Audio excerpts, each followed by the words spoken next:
सारे राज्यों के मुख्यमंत्रियों से निवेदन करता हूं कि ढंग से SIR करें और SIR के माध्यम से कम छंटनी तो होगी, आपके राज्य में भी वर्डन कम पड़ेगा। ये कोई गलत काम नहीं है। राहुल गांधी जी कह रहे हैं कि वोट चोरी वोट चोरी वोट चोरी। क्या वोट चोरी भाई? यदि 2 जगह किसी का वोट है, एक जगह से कट गया तो वोट चोरी है क्या? कि राशन कार्ड का वेरिफिकेशन हो रहा है तो वो सिर्फ मुसलमानों का हो रहा क्या? वहाँ तो राशन कार्ड, जो राशन डीलर है वहाँ पे उसके 100 कार्ड है तो 100 लोगों के अंगूठे लग रहे हैं ना, और उसके बाद 100 लोगों का अंगूठे लग रहे हैं तो 100 लोगों का SIR हो रहा है। ऐसा किसने कहा? बिल्कुल भ्रम में ना रहे, चाहे हिंदू हो, मुस्लिम हो, सिख हो, ईसाई, किसी जाति धर्म पंथ का हो, सबकी SIR हो रही है। तो इसलिए हम देश के अंदर कितने हैं तो छंटनी होनी चाहिए ना। जो विदेशी लोग यहाँ पे घुसे हैं उनको तो बाहर करना ही है ना। ये देश कोई लंगर तो है नहीं, ये बाबा जी का लंगर तो नहीं है कि कोई भी आओ यहाँ खाओ पियो और चल दो। कानून नियम का पालन तो सबको करना पड़ेगा और संविधान के हिसाब से तो सबको चलना ही पड़ेगा। नमस्कार साथियों, मैं रिंकेश जैन और आप देख रहे हैं भारत गान। SIR पर पूरे देश में घमासान मचा हुआ है, तो वहीं एक शख्सियत आज हमारे साथ मौजूद हैं, राकेश उत्तराखंडी जी, जिन्होंने SIR पर बड़ी संख्या में घुसपैठियों पर कार्रवाई करवाई प्रशासन द्वारा, और युद्ध स्तर पर ये उत्तराखंड की पहाड़ियों से लेकर मैदानी क्षेत्रों में हर जगह कहीं भी इन्होंने घुसपैठियों को नहीं छोड़ा, हर जगह कार्रवाई करा रहे हैं प्रशासन को साथ में लेके। आइए चर्चा करते हैं, क्या कहेंगे SIR जो सरकार लाई हो उससे कितना लाभ देश को होगा? ऐसा है, देश के अंदर देश को जरूर लाभ होगा। सबसे पहले तो मैं आपके न्यूज़ चैनल का बहुत बहुत धन्यवाद करता हूं। मैं आपको बता दूं कि जो SIR है वो देश के लिए कितना इम्पोर्टेंट है, सबसे पहले तो 2 मिनट में ये समझा रहा हूं।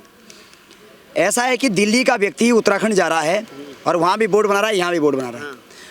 हैदराबाद का व्यक्ति जम्मू कश्मीर जा रहा है, वहाँ भी बोर्ड बना रहा है और यहाँ भी बोर्ड बना रहा है। उत्तराखंड के अंदर ऐसे लाखों लोग थे जिन्होंने वोट यूपी में भी है और वहाँ भी है, और यहाँ भी फ़ायदा ले रहे हैं और वहाँ भी फ़ायदा ले रहे हैं। राशन एक जगह से नहीं 2 जगह से ले रहे हैं। जो सरकारी जितनी भी सुविधाएं हैं वहाँ से भी ले रहे हैं और यहाँ से भी ले रहे हैं। यहीं पे मैं आपको एक छोटा सा बात बता रहा हूँ कि हमारे जो क्षेत्र उत्तराखंड है, उत्तराखंड के अंदर बाहर से लोग आए थे, स्थायी निवास, जाति प्रमाण पत्र, आधार कार्ड सब बना दिए थे, लेकिन बाद में पता चला कि उनका तो सब कुछ वहाँ भी है। तो इसलिए मैं धन्यवाद देता हूँ भारत के यशस्वी प्रधानमंत्री नरेंद्र मोदी जी को, भारत सरकार को, शासन और प्रशासन को कि आपने SIR लाया। SIR से किसी को परेशान होने की ज़रूरत नहीं है। जो सही वोट है, जिसका जहां वोट है वहां रहेगा। लेकिन यदि आप चाहोगे कि बिहार का वोट बिहार में भी रहे और उसको मुंबई में भी रहे, ऐसा नहीं हो सकता। एक वोट एक ही जगह रहेगा, यानी 10 लाभार्थियों की छटनी बहुत जरूरी थी SIR के माध्यम से। जब तक छटनी नहीं होती एक ही व्यक्ति 4 योजनाओं का लाभ ले रहा था, बिल्कुल ले रहा था और हमारे सामने भी ले रहा था, और इसलिए पूरे देश के अंदर से छंटनी जरूरी थी। और SIR लागू होते होते देखना आप देश की जनसंख्या पे भी असर पड़ेगा। जहाँ पे जनसंख्या 10 जगह दिखती थी अब एक ही जगह दिखेगी।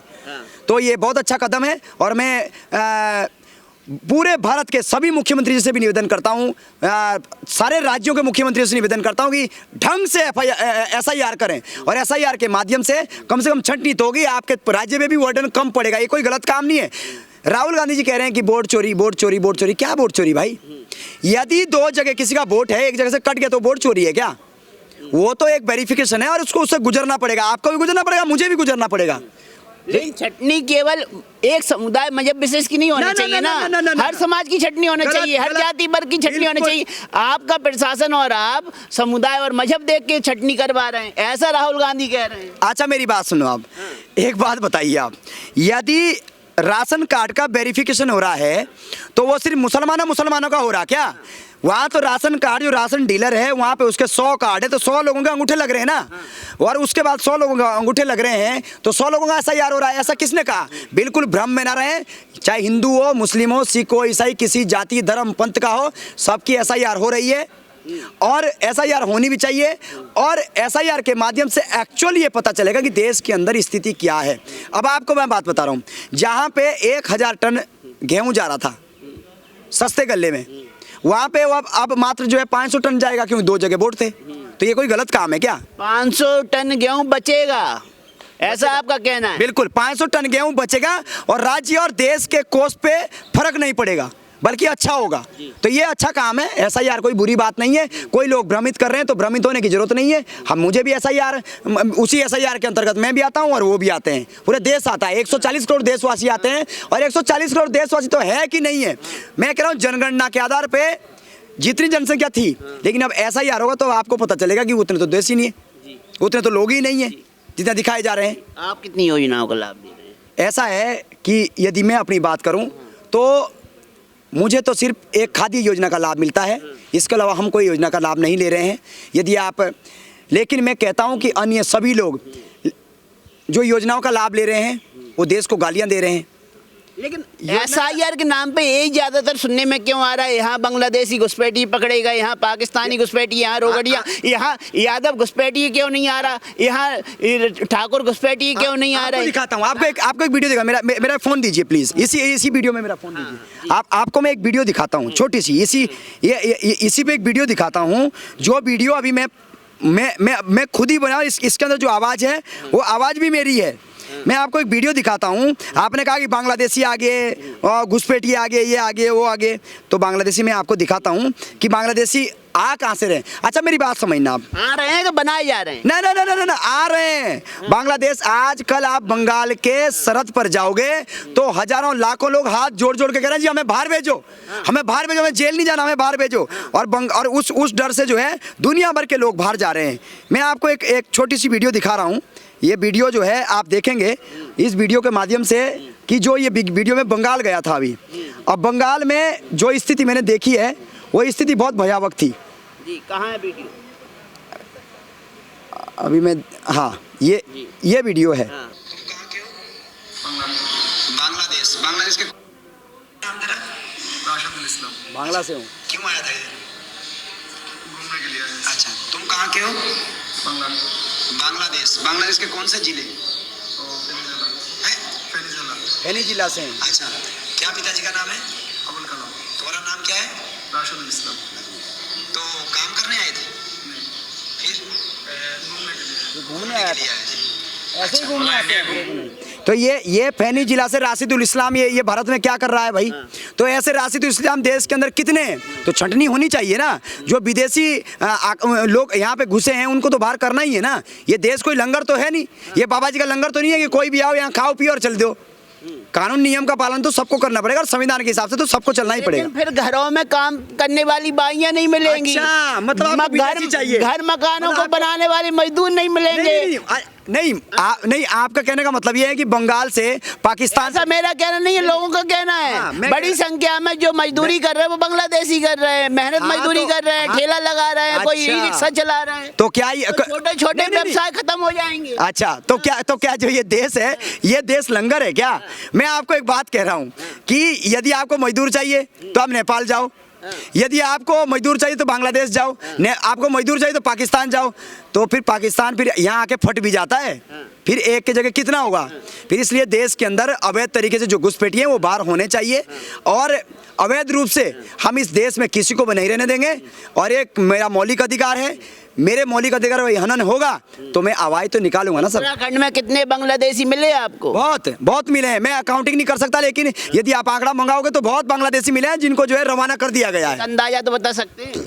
मैं अंदाजा नहीं बता सकता, मुझे अंदाजा का कोई पता नहीं है, लेकिन मुझे लगता है 650 से अधिक लोग तो सिर्फ देहरादून जिले में पकड़े गए थे। 650 से अधिक लोग, तो ऐसे 13 जिले हैं, तो अंदाजा 4-5 हज़ार के करीब जो है बांग्लादेशी गए थे जो उत्तराखंड के अंदर थे, और अभी भेजे हैं वापस। FIR भी हुई है, आप नेट पे सर्च करिएगा जी। डेमोग्राफी एक बड़ा मुद्दा है देश का, और डेमोग्राफी हिमाचल प्रदेश और उत्तराखंड और हर प्रदेश की बहुत चेंज हो रही है। तो डेमोग्राफी चेंज होने के पीछे कहीं यही तो मुद्दा नहीं था कि घुसपैठी बड़ी संख्या में उत्तराखंड में बस रहे हैं, हिमाचल में बस रहे हैं और उनकी कोई निगरानी नहीं हो रही थी? बिल्कुल, आपने बिल्कुल सही प्रश्न किया।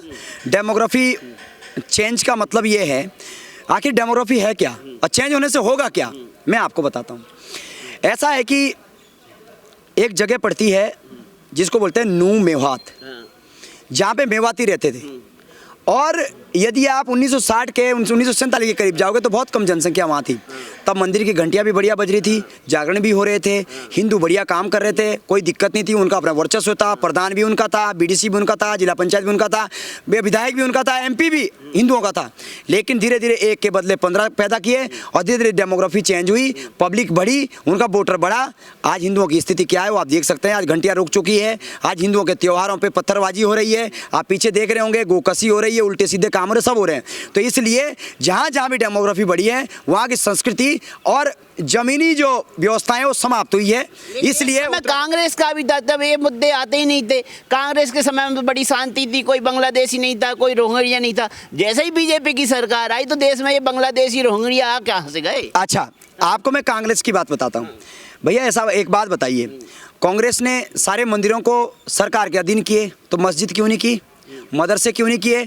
और घुसपैठ पे रही है ना। घुसपैठ कह रहा हूं ना मैं, उसी घुसपैठ की बात कर रहा हूं। इन्होंने घुसपैठ सिर्फ देश में नहीं की, ये तो धर्म के अंदर तक घुसपैठ करी और समाप्त कर दिया। आप बताइए, घुसपैठ जो है कश्मीर के अंदर किसकी घुसपैठ थी? जो हिंदुओं को वहां से भगाया गया, किसकी घुसपैठ थी? इस तरीके से देश के अंदर आप देखेंगे नसबंदी हिंदुओं की हुई, मुस्लिमों की हुई क्या? इसके बाद कई ऐसी चीजें हुई जो हिंदुओं के साथ डायरेक्ट हुई। तो हिंदुओं को तो इतनी तरीके से दबा दिया, राम को काल्पनिक कह दिया, इतनी तरीके से दबा दिया जिसकी कोई हद नहीं थी। 2014 तक हिंदुओं को दबाया गया, तो अब मुस्लिमों को दबाया जाएगा। ऐसा है, 2014 से पहले हिंदुओं को दबाया गया था, लेकिन अब हिंदू अपनी आवाज उठा रहा है। मुस्लिमों को दबाया नहीं गया, बल्कि जो खराब आदतें थी उसको सुधारा जा रहा है। अच्छा। बिल्कुल, बिगड़े हुए मुस्लिमों को लाइन पे लाया जा रहा है। बिल्कुल, और लाइन पे लाए भी क्यों ना लाए लाइन पे? सुधर गए, बम विस्फोट हो गया। नहीं, एक बात बताओ ना, सुधर गए क्या? बम विस्फोट हो गया। अच्छा, मेरी हो गया। अच्छा, तो अब ये भी तो पता चल गया कि डॉक्टर का धर्म क्या है। अच्छा, एक बात बताओ, अमेरिका के अंदर मारने वाला कौन है? मरने वाला यहूदी है, मारने वाला एक ही है। दिल्ली के अंदर मरने वाला हिंदू और मारने वाला एक ही है। पहलगाम में मारने वाला एक ही है, मरने वाला हिंदू है। मतलब क्या है? क्या है? मैं आपको कह रहा हूं, मैं देश की जनता से पूछना चाहता हूं कि ये मारने वाला एक ही क्या है? क्या कॉन्सेप्ट है? आयत नंबर 9 सूरा नंबर 5 क्या? अरे आतंक का कोई मजहब नहीं होता है। किसने कहा? हाँ, आतंक का मजहब तब पता चलता है जब उसको कब्रिस्तान में लेके जाते हैं। यदि आतंक का कोई मजहब नहीं होता तो जो भी आतंकवादी मरता है उसको बीच चौराहे कब्रिस्तान की जगह कहाँ लेके जाएंगे? कब्रिस्तानी जगह है उनके लिए, तो कब्रिस्तान ही जाएंगे ना। मैं कहाँ लेके जाए उन्हें? हाँ, उनको बीच चौराहे पे जला दिया जाए। जो आतंकवादी है उसको लटका के बीच चौराहे पे जला दिया जाए।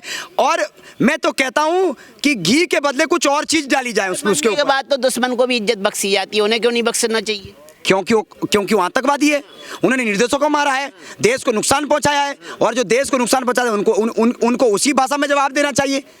वो तो बहुत बढ़िया है। मैं पत्रकार साहब एक बात कहना चाहता हूं आपसे, आप पहलगाम गए?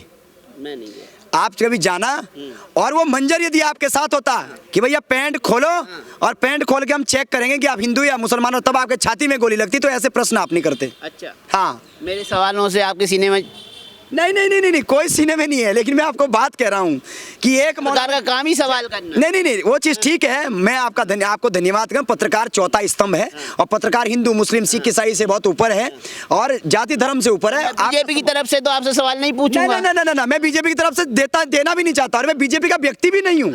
मैं आपको बता रहा हूँ, मैं तो एक देश का राष्ट्रवादी देशभक्त हूँ, जो मैं आपके सवालों का जवाब दे रहा हूँ।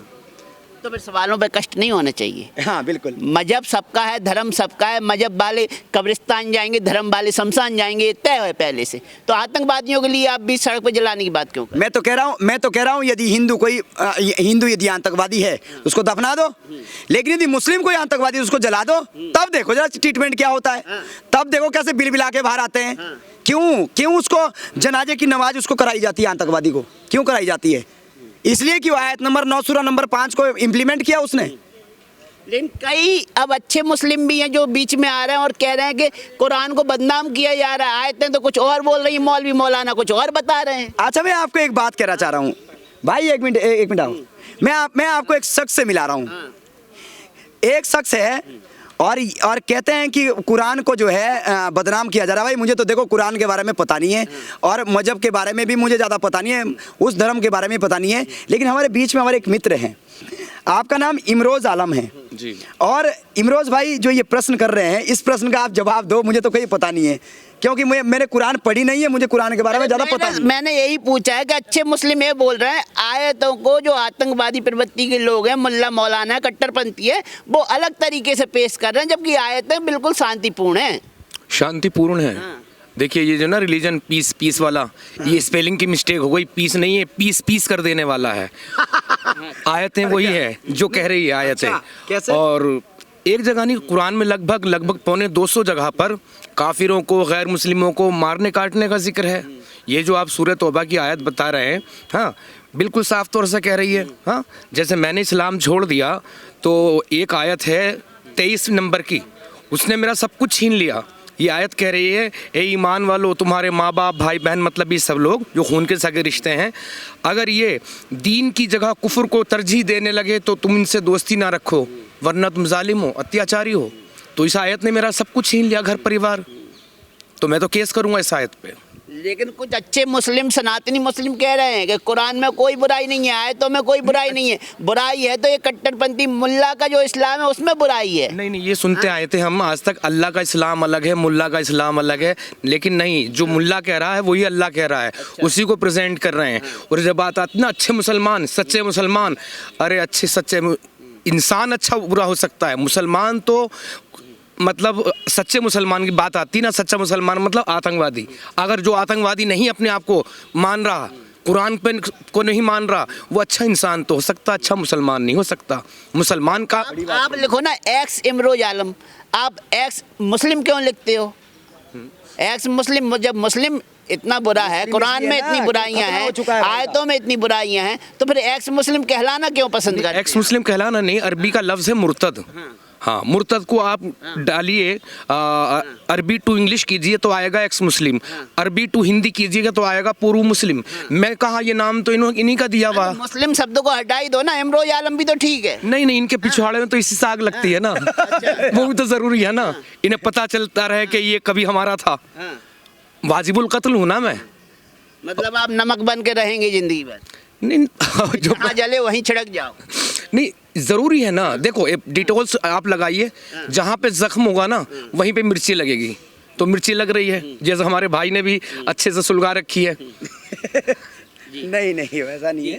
अब उत्तराखंड में कितना कामयाब हुआ SIR, और ये सब बातें तो होती रहेंगी। उत्तराखंड में कितना कामयाब SIR हुआ और घुसपैठी किस मात्रा में अभी भी मौजूद है? देखो, ऐसा है कि उत्तराखंड के अंदर SIR हो रहा है। कुछ घुसपैठिए अवैध तरीके से, फर्जी तरीके से स्थायी निवास बनाने की फिराक में है, उनको नहीं बनने देंगे। और SIR का काम चालू है, ऑन द वे है, बिल्कुल रनिंग में है। तो ये जिस टाइम खत्म होगा वो तो मामला तो तभी पता चल पाएगा। लेकिन हाँ, इतना जरूर है कि उत्तराखंड के अंदर शुभ संकेत है कि जल्दी पूरे उत्तराखंड के अंदर से जो है सफाई होगी, और हो भी रही है। जबरदस्त सफाई हो रही है। मैं तो बहुत संतुष्ट हूँ उत्तराखंड से। मैं देखो अन्य राज्यों की बात नहीं करूँगा, लेकिन उत्तराखंड के अंदर जबरदस्त तरीके से काम हुआ है। योगी जी की बात नहीं करेंगे, यूपी की बात नहीं, मैं कह रहा हूँ योगी जी से भी खतरनाक काम हुआ उत्तराखंड के अंदर। हाँ, क्या हुआ है, आप यूपी में जाओगे आपको जगह जगह मजारें अभी भी मिलेगी। उत्तराखंड के अंदर ये हरे कबाब नहीं मिलेंगे, ये समाप्त हो चुका है। हरे कबाब? हाँ, मजारे हरे कबाब लग रहे हैं, आप तो मजाक बना दिए। या तो वही बोल रहे हैं हरे कबाब, वही लोग बोले, इमरोज भाई कह रहे थे कि हरे कबाब है ये। क्योंकि एक बात बताइए आप, मैं आपको एक छोटी सी चीज बताता हूँ। कुरान में किसी की भी मजार को पक्का करना हराम है, ठीक है? कुरान में किसी की, तो ये पक्का क्यों बना रहे हैं, क्या जरूरत है? मैं कम से कम 15 मजारें अपने क्षेत्र से जब हटवाई तो उसके अंदर हड्डी का तो तिनका भी नहीं था, उसके अंदर कुछ नहीं था। उस कबाब कहाँ से आ गया?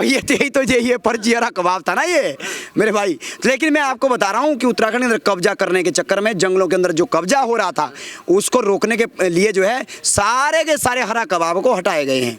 बढ़िया तरीके से सफाई की गई है। उत्तराखंड में जोरदार सफाई हो गई। योगी जी से भी अच्छा काम पुष्कर सिंह धामी की सरकार ने कर रहे हैं। मैं कह रहा हूं कि योगी जी से भी खतरनाक काम इस मामले में धामी जी ने किया है। मैं आपको बता रहा हूं, उंगलियों में बता रहा हूं। 10,000 एकड़ भूमि खाली हुई है, 1,000 मदरसे, अवैध मदरसा शिक्षा ही समाप्त हुई है। मैं आपको बताऊं, ये अवैध मजारें समाप्त हुई है। अवैध अतिक्रमण पे यदि बात करेंगे तो उत्तराखंड के अंदर अवैध अतिक्रमण में जबरदस्त काम हुआ है। जो हजारों बीघा इन्होंने कब्जा थे, सारे के सारे समाप्त कर दिए हैं। अवैध मस्जिदें जहाँ जहाँ थी वो सारी की सारी हटाई गई है। तो उत्तराखंड को अपने पुनः वापस उसी स्वरूप में लाना, देवतुल्य और देवभूमि के स्वरूप में लाने के लिए पुष्कर सिंह धामी जी ने बहुत अच्छा काम किया है। आपके मीडिया कर्मी, आपका बहुत बहुत धन्यवाद। Thank you so much. Thank you, धन्यवाद। तो आपने सुना SIR को लेकर उत्तराखंड से आए राकेश उत्तराखंडी जी की बात, और इनकी बात से आप कहाँ तक सहमत है कि वाकई में SIR के माध्यम से बड़ी संख्या में घुसपैठियों को खदेड़ा गया है? और अगर आप भी सहमत हैं तो कमेंट सेक्शन में आप भी हमारे साथ जुड़ सकते हैं, अपनी बात रख सकते हैं, अपनी विचार रख सकते हैं। तो धन्यवाद, जय हिंद।